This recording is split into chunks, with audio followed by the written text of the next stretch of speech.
तीसरी पुतली चंद्रकला की कहानी।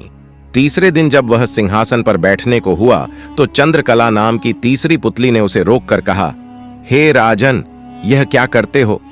पहले विक्रमादित्य जैसे काम करो, तब सिंहासन पर बैठना। राजा ने पूछा, विक्रमादित्य ने कैसे काम किए थे? पुतली बोली, लो सुनो। तीसरी पुतली चंद्रकला ने जो कथा सुनाई वह इस प्रकार है। एक बार पुरुषार्थ और भाग्य में इस बात पर ठन गई कि कौन बद्धा है। पुरुषार्थ कहता कि बगैर मेहनत के कुछ भी संभव नहीं है, जबकि भाग्य का मानना था कि जिसको जो भी मिलता है भाग्य से मिलता है, परिश्रम की कोई भूमिका नहीं होती है। उनके विवाद ने ऐसा उग्र रूप ग्रहण कर लिया कि दोनों को देवराज इंद्र के पास जाना पड्डधा। जगद्धा बहुत ही पेचीदा था, इसलिए इंद्र भी चकरा गए। पुरुषार्थ को वे नहीं मानते जिन्हें भाग्य से ही सब कुछ प्राप्त हो चुका था। दूसरी तरफ अगर भाग्य को बड्ढा बताते तो पुरुषार्थ उनका उदाहरण प्रस्तुत करता जिन्होंने मेहनत से सब कुछ अर्जित किया था। इंद्र असमंजस में पड़ डीडीएच गए और किसी निष्कर्ष पर नहीं पहुंचे।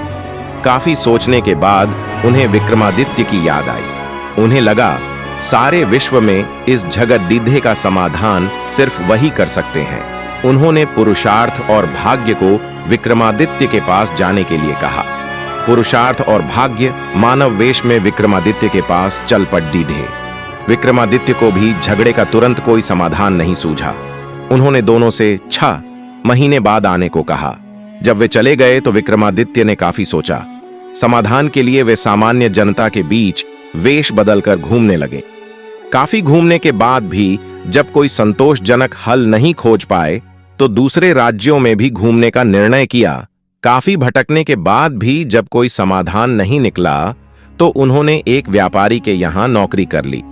व्यापारी ने उन्हें नौकरी उनके यह कहने पर दी कि जो काम दूसरे नहीं कर सकते हैं वे कर देंगे। कुछ दिनों बाद वह व्यापारी जहाज पर अपना माल लादकर दूसरे देशों में व्यापार करने के लिए समुद्री रास्ते से चल पड़ा। अन्य नौकरों के अलावा उसके साथ विक्रमादित्य भी थे।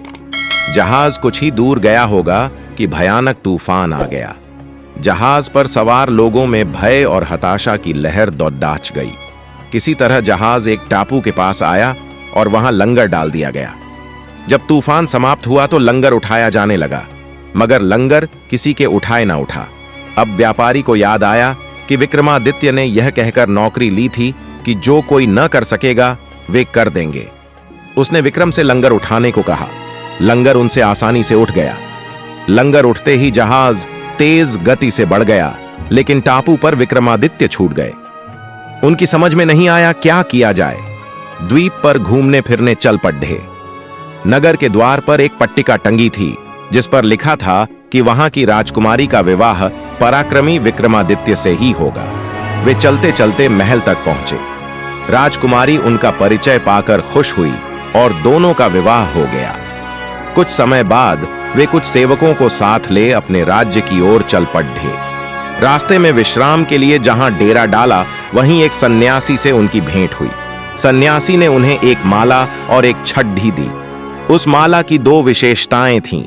उसे पहनने वाला अदृश्य होकर सब कुछ देख सकता था तथा गले में माला रहने पर उसका हर कार्य सिद्ध हो जाता। छड़ी से उसका मालिक सोने के पूर्व कोई भी आभूषण मांग सकता था। सन्यासी को धन्यवाद देकर विक्रमादित्य अपने राज्य लौटे। एक उद्यान में ठहरकर संग आए सेवकों को वापस भेज दिया तथा अपनी पत्नी को संदेश भिजवाया कि शीघ्र ही वे उसे अपने राज्य बुलवा लेंगे। उद्यान में ही उनकी भेंट एक ब्राह्मण और एक भाट से हुई। वे दोनों काफी समय से उस उद्यान की देखभाल कर रहे थे। उन्हें आशा थी कि उनके राजा कभी उनकी सुध लेंगे तथा उनकी विपन्नता को दूर करेंगे। विक्रमादित्य पसीज गए। उन्होंने सन्यासी वाली माला भाट को तथा छड़ी ब्राह्मण को दे दी। ऐसी अमूल्य चीजें पाकर दोनों धन्य हुए और विक्रम का गुणगान करते हुए चले गए। विक्रम राज दरबार में पहुंचकर अपने कार्य में संलग्न हो गए। 6 मास की अवधि पूरी हुई तो पुरुषार्थ तथा भाग्य अपने फैसले के लिए उनके पास आए। विक्रमादित्य ने फैसला दिया कि भाग्य और पुरुषार्थ एक दूसरे के पूरक हैं।